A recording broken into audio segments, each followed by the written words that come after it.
अस्सलाम वालेकुम। I am Wasim Rahman from channel Khwaja Farid lectures. आज हम जो है वो फर्स्ट ईयर बियोलॉजी का पहले चैप्टर का टॉपिक है biology and service of Mankind, वो डिस्कस करेंगे कि इसमें देखेंगे कि बियोलॉजी जो है वो किस तरीके से जो है वो इंसानियत की खिदमत कर रही है, कि कौन कौन से ऐसे तरीके हैं जिसकी वजह से इंसानियत को फ़ायदा हो रहा है। आज जो डिस्कस करेंगे सबसे पहले जो है वो है फूड प्रोडक्शन, के फूड की प्रोडक्शन बढ़ाने के लिए बियोलॉजी जो है वो किस तरीके से हमारी मदद कर रही है। फॉलोइंग मेथड है इंक्रीज द फूड प्रोडक्शन। अब फूड प्रोडक्शन जो है वो उसको इंक्रीज करने के लिए जो है वो मुख्तलिफ मेथड जो है वो इस्तेमाल हो रहे हैं, जो जिसकी वजह से हम फूड की प्रोडक्शन इंक्रीज कर रहे हैं। अब पहला मेथड जो है जो फूड प्रोडक्शन में इंक्रीज करने के लिए इस्तेमाल होता है वो है इम्प्रूव वैरायटीज़, कि हम वैरायटीज़ को किस तरीके से इम्प्रूव कर सकते हैं। अब मुख्तलिफ तरीक़ों से जो है वो वैरायटीज़ जो होती है वो इम्प्रूव की जाती हैं। कैसे? Scientist use the principle of genetics, कि जो साइंसदान होते हैं वो किसको, जेनेटिक्स के इस्तेमाल करके जो है वो वैरायटीज़ को इम्प्रूव कर रहे हैं। अब कौन? It has improved the existing varieties of crops, life stock like wheat, corn, rice, chicken and sheep. अब इस इम्प्रूव वैरायटी जो होती है वो क्रॉप्स की भी हो रही है, लाइफ स्टॉक की हुई हो रही है। इसी तरीके से जो है जिस तरह वीट हो गया, कॉर्न हो गया, राइस हो गया, चिकन हो गया और शीप वगैरह जो है वो इनकी वैरायटीज़ को इम्प्रूव करके जो है फूड प्रोडक्शन इंक्रीज की जा रही है। इसके अलावा the poultry breeders have developed broiler. Broiler क्या होती है कि जो फार्मी मुर्गी होती है, जो पोल्ट्री ब्रीडर होते हैं उन्होंने क्या किया है, ब्रायलर का जो है वो सिलेक्ट किया है, जिसकी वजह से हम वाइट जो मीट होता है और एग्स की प्रोडक्शन जो होती है हमें कम वक्त में मुहैया की जाती है। इस तरीके से जो है वो वैरायटीज़ को इम्प्रूव करके हम जो है वो फूड प्रोडक्शन इंक्रीज कर सकते हैं। इसके अलावा जो दूसरे मेथड है उनमें है जेनेटिक इंजीनियरिंग आ जाता है, कि जेनेटिक इंजीनियरिंग की मदद से भी हम क्या कर सकते हैं, इम्प्रूव कर सकते हैं वैरायटीज़ को।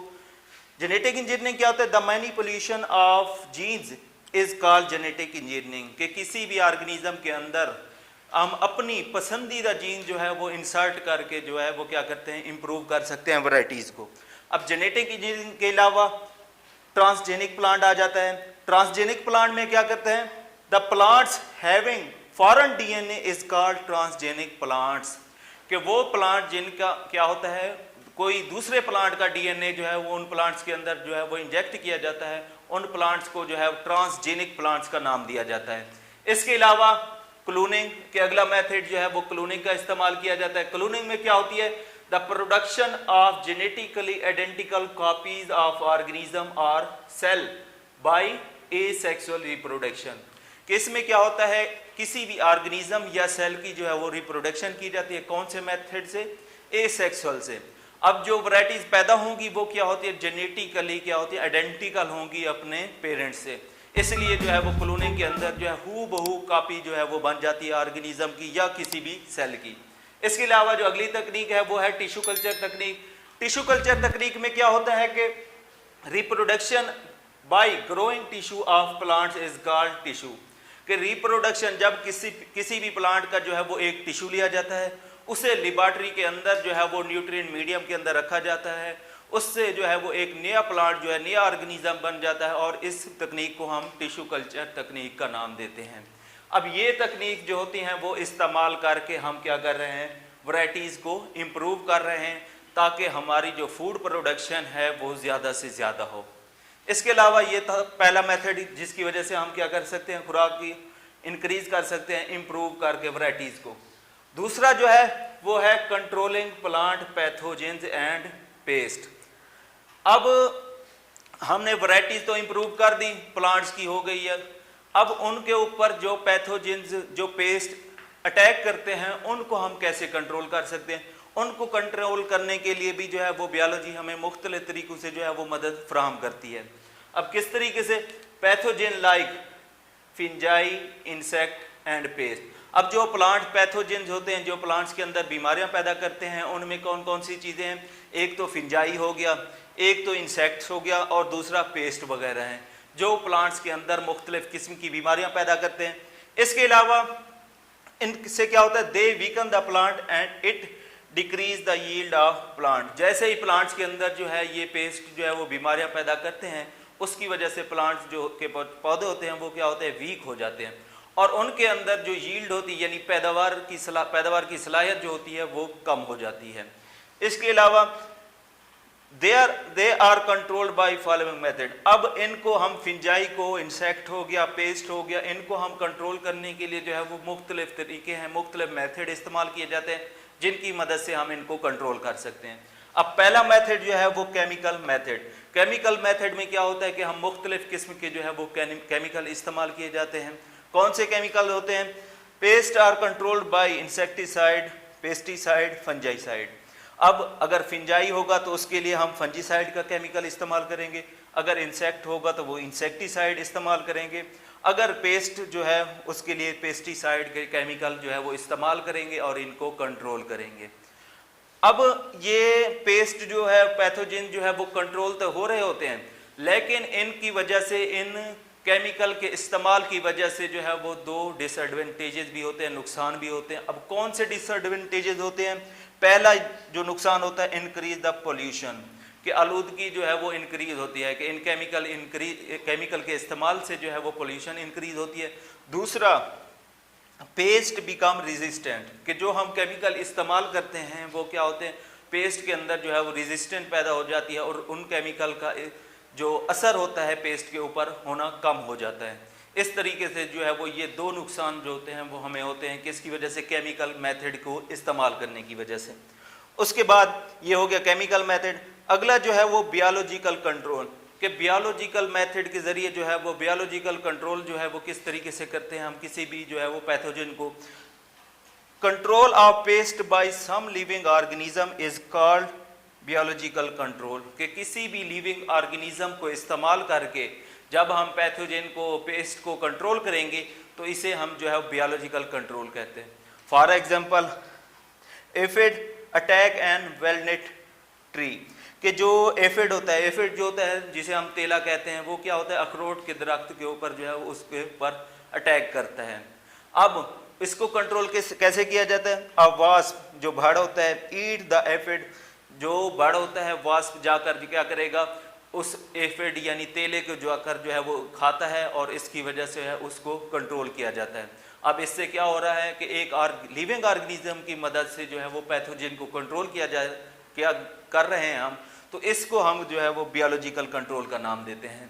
उसके अलावा अगला जो है biopesticide, control of pest by bacteria, कि जब हम बैक्टीरिया की मदद से किसी पेस्ट को कंट्रोल कर रहे होंगे तो इस मेथड को हम नाम देते हैं बायोपेस्टिसाइड का। उसके अलावा जो है वो आईडीएम, आईडीएम जो है वो किस चीज़ का मुखफ़फ़ है? Integrated disease management. अब इसमें क्या होता है? The use of all relevant and appropriate method to control pest, कि जितने भी मुनासिब तरीन जो है वो मेथड हैं वो हम इस्तेमाल करके पेस्ट को कंट्रोल करने के लिए इस्तेमाल करते हैं। इसे हम क्या नाम देते हैं? आईडीएम का, इंटीग्रेटेड डिजीज मैनेजमेंट का हम नाम देते हैं। इस तरीके से जो है वो जो प्लांट पैथोजेंस होते हैं और पेस्ट जो होते हैं उनको हम कंट्रोल कर रहे होते हैं। उसके बाद अगला जो है वो कंजर्वेशन ऑफ सॉइल, कि सॉइल को जो है वो हम किस तरीके से कंजर्व कर सकते हैं, महफूज बना सकते हैं। अब इसके लिए जो है वो मुख्तलिफ सॉइल जो है वो मुख्तलिफ मेथड से कंजर्व की जाती है, क्योंकि सॉइल जो है वो क्या है, एक कम्प्लेक्स मीडियम है, उसके अंदर मुख्तलिफ से न्यूट्रिएंट जो होते हैं वो मौजूद होते हैं और इन न्यूट्रिएंट्स की जो मिकदार होती है वो नॉर्मल रखनी होती है। तो इसके लिए जो है वो हम जो है वो बहुत सी तकनीक इस्तेमाल करते हैं। उनमें से एक जो तकनीक है वो है हाइड्रोपोनिक तकनीक। हाइड्रोपोनिक तकनीक क्या होती है? The technique in which plants are grown in aerated water, कि वो तकनीक जो जिनमें क्या किया जाता है, प्लांट्स जो होते हैं उन पानी के अंदर एरेटेड वाटर किसे कहते हैं? वो पानी जिससे हवा गुजारी गई हो, तो उस पानी के अंदर जब हम प्लांट्स को जो है वो ग्रो करवाते हैं तो इसे हम हाइड्रोपोनिक तकनीक इस्तेमाल कहते हैं। अब हाइड्रोपोनिक तकनीक जो होती है फिलहाल जो है वो काबिल इस्तेमाल यहाँ पर नहीं है, तो इस तकनीक को हम जो है वो इस्तेमाल कर सकते हैं कहाँ पर? स्पेस के अंदर, ताकि स्पेस के अंदर जो है वो हम अपनी सब्जियां उगा सकें।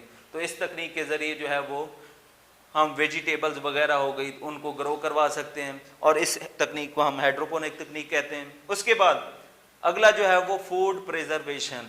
अब हमने जो है वो इम्प्रूव वैरायटीज इम्प्रूव कर ली, पैथोजन को कंट्रोल कर लिया, उसके अलावा सॉइल को कंजर्व कर लिया। अब उसके बाद जो हमारे पास फूड आएगी, अब खुराक जो होगी उसको महफूज कैसे किया जाएगा। अब खुराक को महफूज करने के लिए भी मुख्तलिफ तरीके इस्तेमाल किए जाते हैं। उनमें से एक मेथड जो है वो क्या है, पास्चराइजेशन का। पास्चराइजेशन क्या होती है? पास्चराइजेशन एक मेथड है जो लुईस पास्चर ने जो है वो डिस्कवर किया था। अब इस मेथड में क्या होता है, द तकनीक in which heat is used to kill non spore forming bacteria is called pasteurisation. कि वो तकनीक जिसके से हम क्या करते हैं, हीट को इस्तेमाल करते हुए जो बैक्टीरिया होते हैं नॉन स्पोर फार्मिंग, उनको हम किल करते हैं। किल करने के बाद जो खुराक जो होती है वो क्या हो जाती है, महफूज हो जाती है बैक्टीरिया से, और इस तरीके से खुराक जो होती है वो लंबे अरसे तक काबिल इस्तेमाल रहती है, और इसको ट्रांसपोर्ट करने के लिए जो है वो दूर दराज इलाकों में ट्रांसपोर्ट करने के लिए भी मदद दी जाती है। ये था हमारा आज का लेक्चर कि बायोलॉजी जो है वो किस तरीके से जो है वो इंसानियत की खिदमत कर रही है। इसके लिए अगर इसके मुताबिक इससे कोई कमेंट्स हों, कोई क्वेश्चन हो, तो आप जो है वो कमेंट्स कर सकते हैं। अल्लाह हाफ़िज़।